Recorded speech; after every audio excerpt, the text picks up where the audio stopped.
Hello everyone, আসসালামু আলাইকুম। কেমন আছো তোমরা সবাই? আশা করি ভালো আছো। আমিও আল্লাহর রহমতে ভালোই আছি। আজ আমি আবার চলে এসেছি তোমাদের মাঝে নতুন একটি রেসিপি নিয়ে।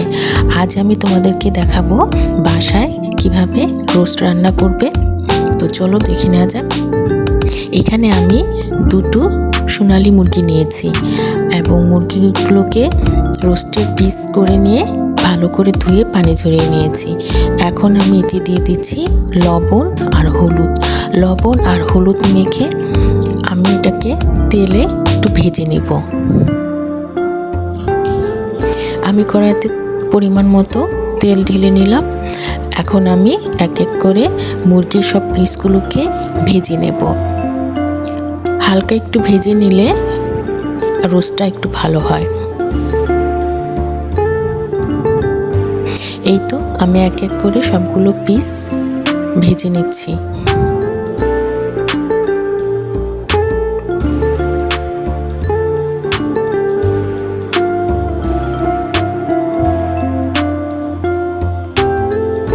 এই তো আমার সবগুলো রোস্ট ভেজে নেওয়া হয়ে গেছে।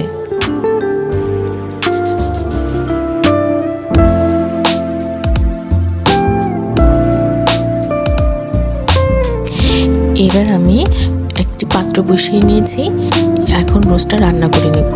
আমি এখানে দিয়ে নিয়েছি ওই যে ভেজে রেখেছিলাম রোস্টের যে তেলটা ছিল, সেটার মধ্যে আমি এখন দিয়ে দিচ্ছি পেঁয়াজ আর এলাচ, দারচিনি, তেজপাতা সবগুলো মশলা একসাথে দিয়ে পেস্টটাকে প্রথমে লাল লাল করে একটু ভেজে নেব। পেঁয়াজটা ভাজা হয়ে গেলে এখানে আমি পেঁয়াজ বাটা দিয়ে দিব। আর এখানে আমি পেঁয়াজের সাথে কাঁচামরিচ একসাথে ব্লেন্ড করে নিয়েছিলাম।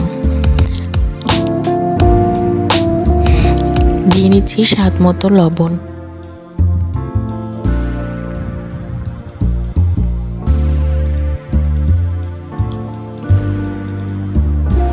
দিয়ে নিচ্ছি 1 চা চামচ আদা বাটা, 1 চা চামচ রসুন বাটা, 2 টেবিল চামচ বাদাম বাটা।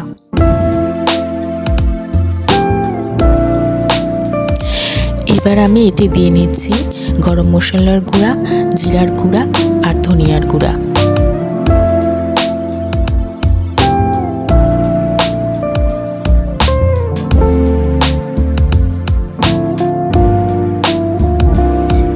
এবার আমি এতে দিয়ে দিচ্ছি রাঁধুনি রোস্টের মশলার যে প্যাকেটটা আছে, পুরো মশলাটাই আমি এখানে দিয়ে দিচ্ছি।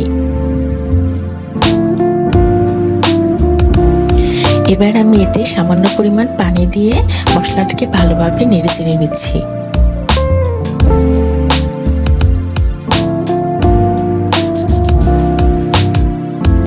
এবার আমি এতে দিয়ে দিচ্ছি টক দই।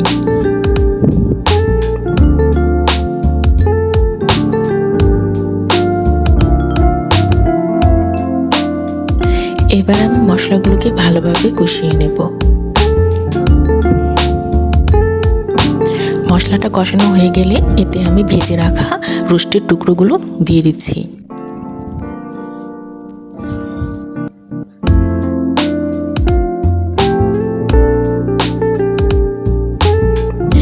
এবার আমি এখানে কিছুটা পরিমাণ তরল দুধ দিয়ে নিচ্ছি।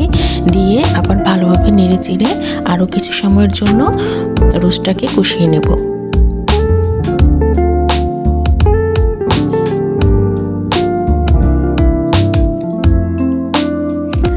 কষানো হয়ে গেলে এবার আমি এতে দিয়ে দিচ্ছি টমেটো সস।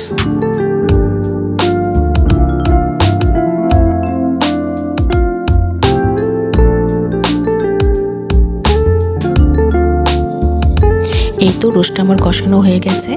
এখন আমি এখানে 2 কাপ পরিমাণ তরল দুধ দিয়ে নিচ্ছি আর দিয়ে নিচ্ছি কয়েকটি কাঁচামরিচ।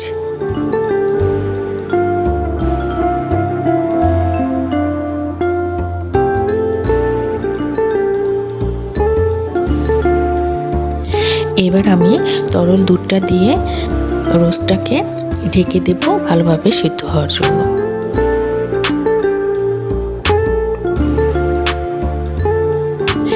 এই তো রোস্টটা আমার হয়ে এসেছে।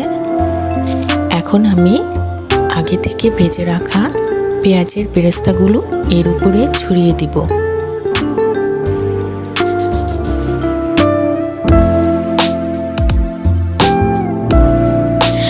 এই তো হয়ে গেছে আমার রোস্ট রান্না। তো আজ এই পর্যন্তই। আমার ভিডিওটি যদি ভালো লেগে থাকে তাহলে অবশ্যই লাইক, কমেন্ট আর শেয়ার করতে ভুলো না। আর এখনও যারা আমার চ্যানেলটি সাবস্ক্রাইব করোনি তারা সাবস্ক্রাইব করে অবশ্যই আমার পাশে থেকো। তো দেখা হবে আমার পরবর্তী ভিডিওতে। আজ এ পর্যন্তই। ওকে, আল্লাহ হাফেজ।